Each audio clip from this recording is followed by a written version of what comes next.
ॐ अज्ञानतिमिरान्धस्य ज्ञानञ्जनशलाकया चक्षुरुन्मीलितं येन तस्मै श्रीगुरुवे नमः। नमः विष्णुपादाय कृष्णप्रेष्ठाय भूतले श्रीमते भक्तिवेदान्त स्वामिनिति नामिने। नमस्ते सारस्वती देवे गौरवाणी प्रचारिणे निर्विशेष शून्यवादी पाश्चात्य देश तारिणे। तो मुझे क्या हम नम पहन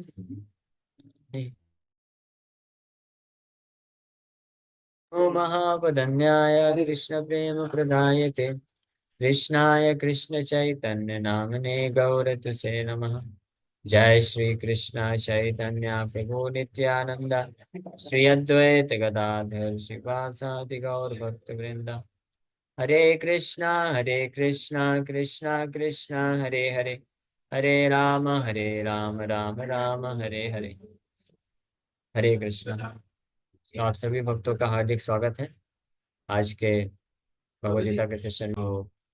आज हम लोग चर्चा कर रहे हैं श्रीमद् भगवद गीता 5वां अध्याय और इसका श्लोक संख्या 3 पे कल चर्चा किए थे। तीसरा नंबर श्लोक पे येया च नित्य सन्यासी यो न द्वेष्टि न कांक्षति निर्द्वंदो हि महाबाहो सुखम बंधात प्रमुच्यते। अर्जुन को भगवान कृष्ण बोल रहे हैं कि ऐसे व्यक्ति को नित्य सन्यासी या वास्तविक सन्यासी जो हमेशा सन्यासी बना रहता है, रिनाउंसर, त्यागी, यानी कर्म बंधन से मुक्त है, बोला जाता है, जो द्वेष और कांक्षा इच्छा से मुक्त होता है और वो सुखपूर्वक जीवन में कर्तव्यों का पालन करते हुए बंधन से मुक्त हो जाता है। तो ये बताए और उसके बाद कल हम लोग चर्चा कर रहे थे इसके ऊपर। भगवान ये वर्णन कर रहे हैं कि सांख्य योग पृथक बाला प्रवदन्ते न पंडिता एकम अप्पा स्थिता सम्यक उभयोर विन्दते फलम। कि ऐसा जो व्यक्ति ये सोचता है कि सांख्य दर्शन, सांख्य योगा और सांख्य और कर्म योग इसको अलग अलग समझता है, तो वो वास्तव में वो असली विद्वान नहीं है। वो पूरी तरह से भी उसको इस निष्कर्ष दोनों का पता नहीं है, क्योंकि ये दोनों एक ही है। और इसमें से किसी एक को भी अगर वो अच्छे से करता है व्यक्ति, तो अंतिम जो फल रिजल्ट है वो वहीं पे पहुंचता है, यानी भगवान की शुद्ध भक्ति तक ही पहुंचेगा अगर प्रॉपर तरीके से सम्यक। इसलिए ये शब्द सम्यक बहुत महत्वपूर्ण है। एकम अपि आस्थिता सम्यक, यानी सही तरीके से अगर कोई सांख्य योग करे, ज्ञान योग का पालन करे या कर्म योग का पालन करे, दोनों का फल जो है एक ही है।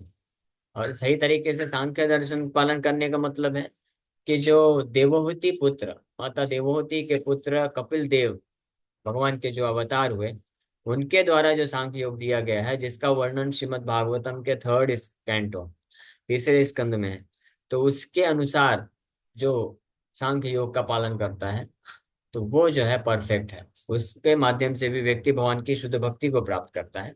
या अगर कोई कर्म योग करता है तो उसके माध्यम से भी शुद्ध भक्ति तक ही पहुंचता है। इनफैक्ट कर्मयोग में लाभ ये है कि ये सरल है और ये श्रेष्ठ है।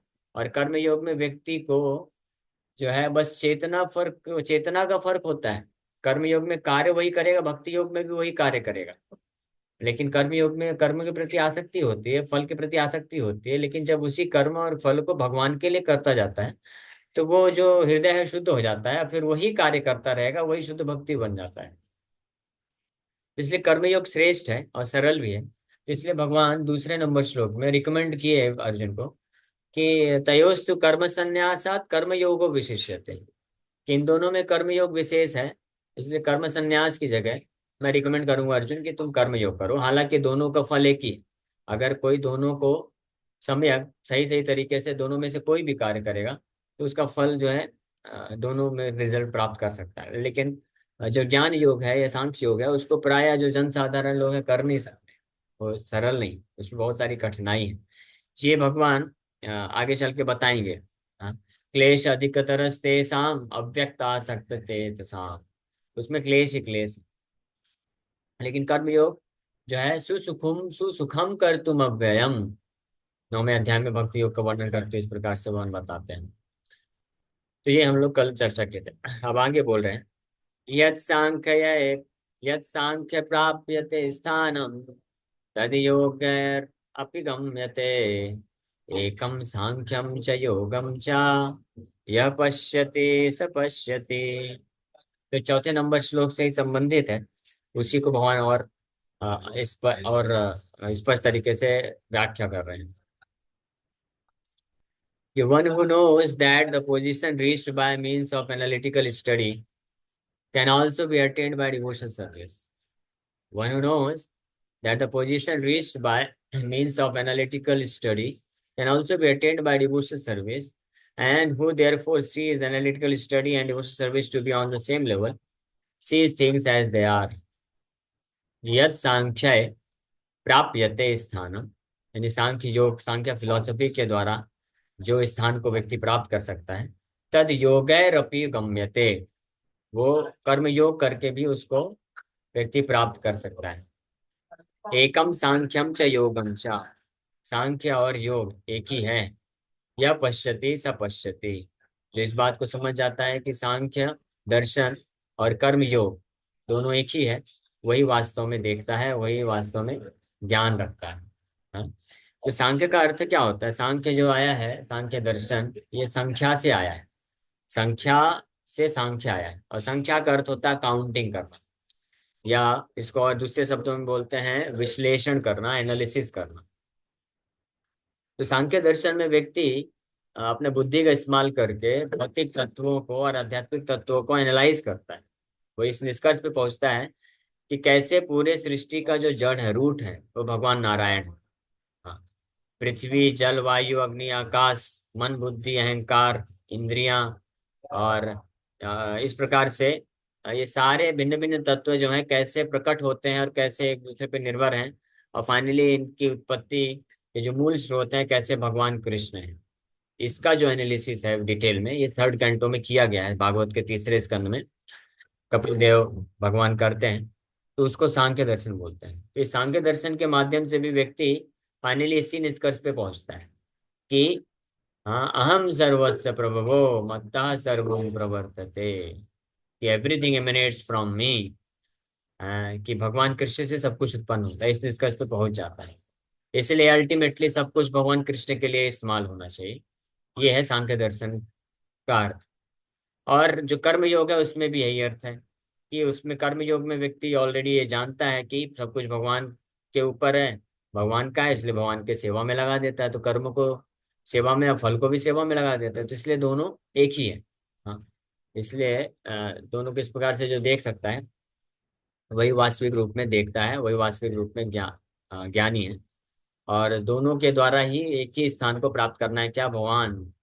ओम तद विष्णु परमम पदम, भगवान के चरण कमल, परम पदम, सुप्रीम अबोर्ड, भगवान के चरण कमलों में आश्रय प्राप्त कर लेता है।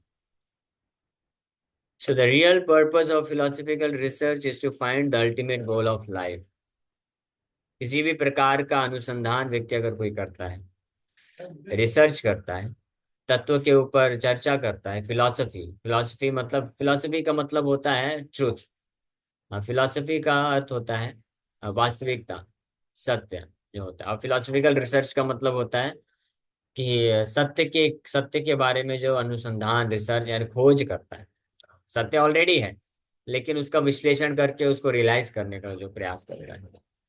तो ये है फिलोसफिकल रिसर्च का अल्टीमेट जो उद्देश्य है, वो है जीवन के वास्तविक लक्ष्य को प्राप्त करना। और जीवन का वास्तविक लक्ष्य क्या है? स्वार्थ गतिम ही विष्णु, भगवान विष्णु के चरण कमल में आश्रय प्राप्त करना, यही वास्तव ultimate goal of life. Since the ultimate goal of life is self-realization, there is no difference between the conclusions reached by the two processes.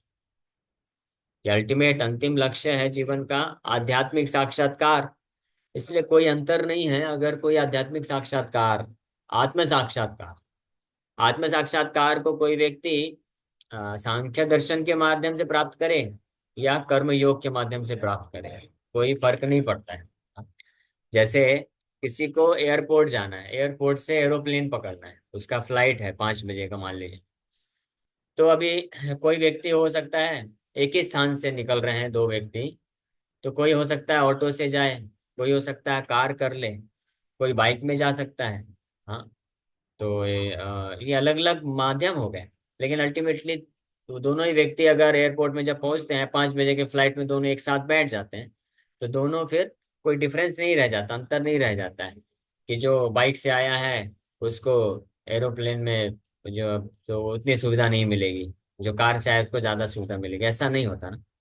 तो इसी प्रकार से अगर आत्म साक्षात्कार, जो असली आत्म साक्षात्कार है, हाँ, ये मायावादियों का आत्म साक्षात्कार की बात नहीं कर रहे हैं, वो तो इनकम्प्लीट आत्म साक्षात्कार है। जो रियल आत्म साक्षात्कार है, वास्तविक आत्म साक्षात्कार है, जब कोई व्यक्ति उसको रियलाइज कर लेता है, प्राप्त कर लेता है, चाहे सांख्य दर्शन के माध्यम से या कर्म योग के माध्यम से, तो कोई फर्क नहीं रह जाता है। वो वास्तव वहां पे जाकर के शुद्ध भक्ति योग में लग ही जाता है, क्योंकि आत्म साक्षात्कार का अर्थ होता है व्यक्ति आत्मा को जाने। और आत्मा दो प्रकार की होती है, परमात्मा और जीवात्मा। तो जो दोनों आत्माओं को जानता है, परमात्मा को भी और जीवात्मा को भी भली भांति जान जाता है, और उनके बीच के संबंध को जान जाता है। यानी भक्त, भगवान और भक्ति, तीन है। भक्त, भक्त मतलब आत्मा, और भगवान मतलब परमात्मा, और भक्ति मतलब उनके बीच का संबंध। तो ये भक्त भगवान भक्ति जो जान जाता है, उसको बोलते हैं आत्म साक्षात्कार प्राप्त कर लिया। जो केवल जो मायावादी होते हैं, ज्ञानी होते हैं मायावाद संप्रदाय के, वो केवल आत्मा को जानते हैं कि ब्रह्म है, लेकिन वो परमात्मा नहीं जानते हैं, भगवान को नहीं जानते हैं, इसलिए उनके बीच के संबंध को भी नहीं जानते हैं। तो उनका जो आत्म साक्षात्कार है वो इनकम्प्लीट है, अपूर्ण है, पूर्णता नहीं है उसमें। तो इसलिए बिना गॉड रियलाइजेशन, बिना भगवत साक्षात्कार के आत्म साक्षात्कार का कोई अर्थ नहीं है। वास्तविक जो आत्म साक्षात्कार है वो भगवत साक्षात्कार पर आधारित होता है। जब कोई भगवान को रियलाइज कर लेता है, तब वो वास्तव में आत्मा को रियलाइज किया है, साक्षात्कार प्राप्त किया है, ऐसा बोला जा सकता है। अगर कोई भगवत साक्षात्कार प्राप्त नहीं किया है, भगवान को नहीं जानता है, तो इसका जो आत्म साक्षात्कार है वो अधूरा है, इनकम्प्लीट है, या कई केस में वो मिसलीडिंग भी हो जाता है, मायावादियों के जैसे भी केस में, है ना। अच्छा, तो इस प्रकार से ये एक भ्रम वाली स्थिति हो जाती है। लेकिन जो वास्तविक साक्षात्कार है कोई व्यक्ति प्राप्त कर सकता है सांख्य दर्शन से भी और कर्म योग से भी। सांख्य दर्शन जो कपिल देव महाराज का, कपिल देव भगवान है, उनका अगर कोई सांख्य दर्शन पालन करेगा, तो इसी साक्षात्कार तक पहुंचेगा। किसमें? कि भगवान होते हैं, भक्त होते हैं, और भगवान के बीच में संबंध भक्ति का होता है। और वही चीज कर्मयोग में भी जो भक्त होता है उसको जान करके अपने कर्मों को भगवान के सेवा के रूप में अर्पण करता है। तो इसलिए दोनों में कोई डिफरेंस नहीं है। Bye Sankhya philosophical research, one comes to the conclusion that a living entity is not a part and parcel of the material world, but of the supreme spirit whole. तो ये सांख्य दर्शन में जब कोई रिसर्च करते हुए आगे बढ़ता है, तो ये निष्कर्ष पर पहुंचता है, क्या? कि जीवात्मा इस भौतिक संसार का अंश नहीं है। आज आज संसार में हर कोई क्या समझता है? वो हर कोई समझता है कि मैं ये शरीर हूँ, या मन हूँ, या बुद्धि हूँ, और इसलिए इससे प्रभावित होते रहते हैं।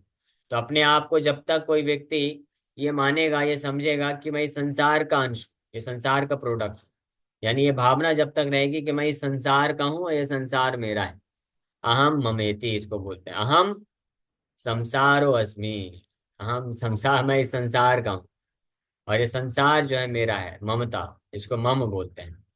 तो संसार की वस्तुएं, संसार के लोग, भौतिक, हाँ, तो उसको अपना समझना और अपने आप को भौतिक शरीर समझना, और भौतिक शरीर संसार का है, तो इसको हमता और ममता बोलते हैं। तो हम ममती का भाव जब तक व्यक्ति के अंदर रहता है, तब तक वो आत्म साक्षात्कार से वंचित रहता है, भ्रमित रहता है।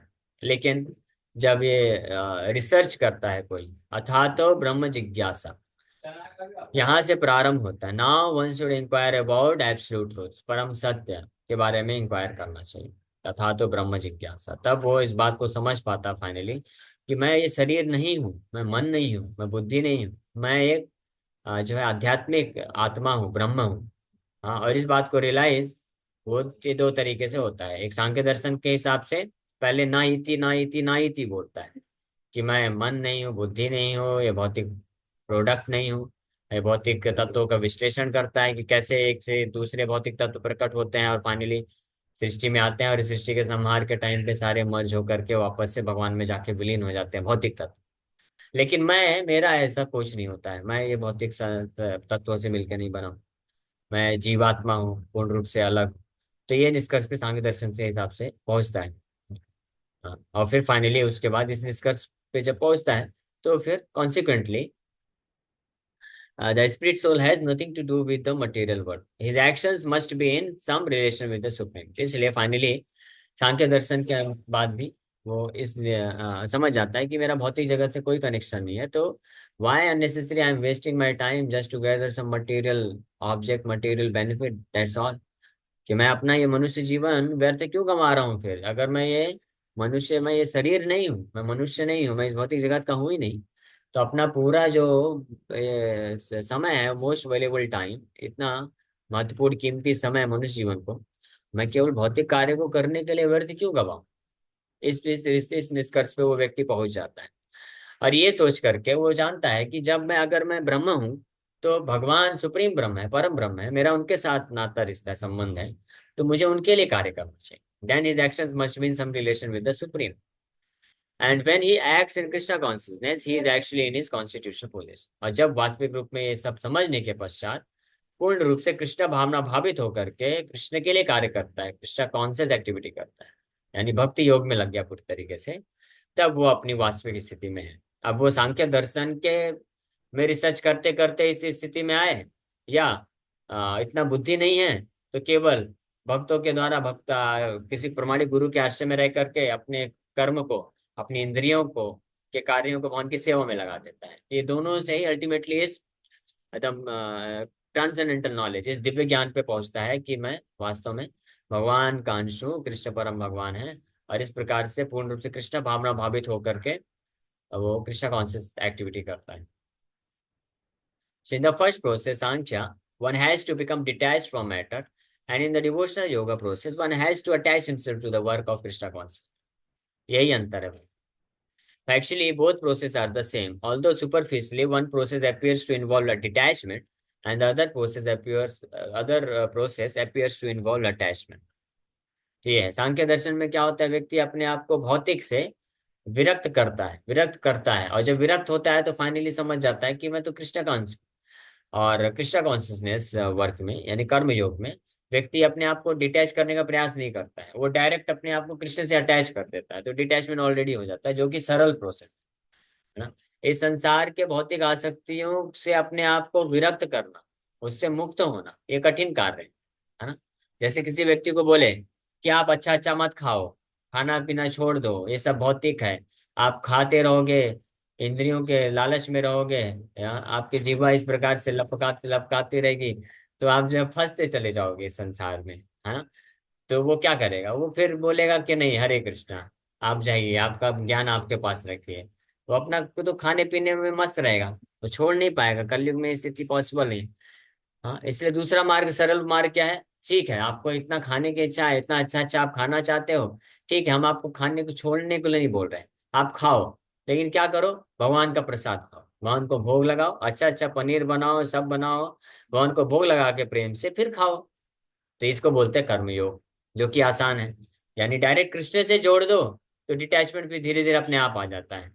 और जो सांख्य दर्शन वाले होते हैं, वो अपने आप को पहले डिटैच करते हैं, जो कि बहुत कठिन कार्य है, इस कलयुग में तो प्रैक्टिकली कोई नहीं कर सकता है। हाँ, कितने लोग हैं इस कलयुग में जो पूरी तरह से घर संसार छोड़ करके संन्यास लेकर हिमालय में चले जाएंगे, नहीं कर सकते, है ना।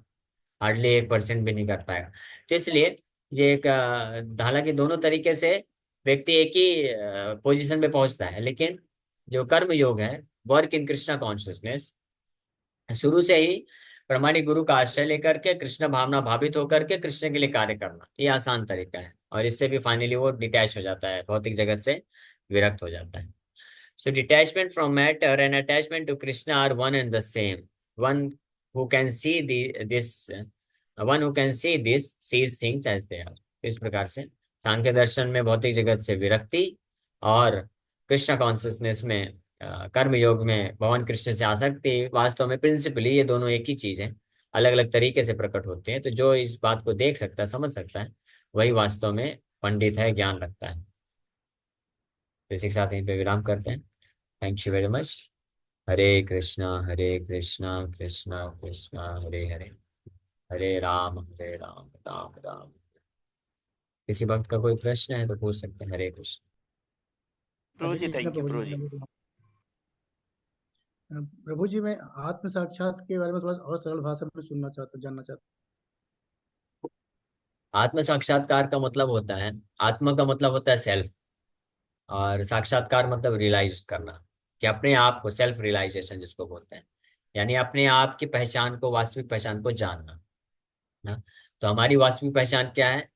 सांख्य दर्शन के अकॉर्डिंग आपको ये सिखाया जाएगा कि आप ये शरीर नहीं है, आप मन नहीं है, बुद्धि नहीं। तो मैं कौन हूँ? आप इस भौतिक जगत के नहीं, इस भौतिक जगत के परे हैं। तो वो क्या चीज होती है? वो ब्रह्म बोल दिया गया नाम, है ना, ये ब्रह्म वाली बात है। लेकिन अब उसके आगे फिर ये आत्म साक्षात्कार का पहला स्टेप है कि ये जानना कि मैं ये शरीर नहीं हूँ, मैं भौतिक जगत से मेरा कोई नाता रिश्ता नहीं है, मैं इसके परे हूँ, मैं ब्रह्म हूँ। ये आधा साक्षात आत्म साक्षात्कार। पूर्ण ये तब होता है कि अगर मैं ब्रह्म हूँ, मैं भौतिक जगत से मेरा कोई संबंध नहीं है, तो मेरा संबंध किसके साथ? तो मैं परम ब्रह्म कृष्ण का अंश हूँ, पार्ट एंड पार्सल। तो जब ये कोई ये बात भी जान जाता है कि कृष्ण का अंश है हम, और कृष्ण परम ब्रह्म है और मैं ब्रह्म हूँ, तब वो पूर्ण रूप से आत्म साक्षात्कार माना जाता है। ठीक है, क्लियर है? हूँ। जी प्रभु जी, हरे कृष्ण। ओके, हरे कृष्ण। और कोई प्रश्न है किसी भक्त का? यस प्रभु जी। यस माता जी। प्रभु जी, सांख्य योग मतलब यही है ना कि मैं ब्रह्म हूँ, मैं आत्मा हूँ। सांख्य योग में हालांकि वही सिखाते हैं ना। यस, सांख्य दर्शन, जो असली सांख्य दर्शन है, जो देवहूति पुत्र कपिल हाँ। देव जी ने दिया, भगवान के अवतार है, जो श्रीमद् भागवतम का तीसरा स्कंद आप पढ़ हाँ। सकते हो, उसमें असली सांख्य दर्शन दिया गया है। तो उसमें बहुत डिटेल में पहले ये एनालिसिस किया गया है कि आपका ये भौतिक जगत से कोई लेना नाता रिश्ता नहीं, हम भौतिक जगत के नहीं है। और ये भौतिक जगत के अलग हम्म। अलग जो तत्व प्रकट हुए हैं, वो कैसे भगवान से आए हैं, इसका वर्णन किया है। और फिर फाइनली कपिल देव जी ये स्थापित करते हैं कि हम ब्रह्म है और हम भगवान कृष्ण के अंश हैं, और इसलिए उनसे हमारा संबंध है, हम उनके दास हैं, और उनका भक्ति करना चाहिए, सेवा करना चाहिए, उनका हमेशा स्मरण करना चाहिए।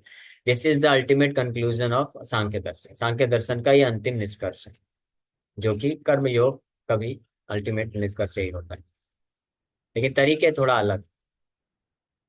ओके, और कोई प्रश्न है किसी भक्त का?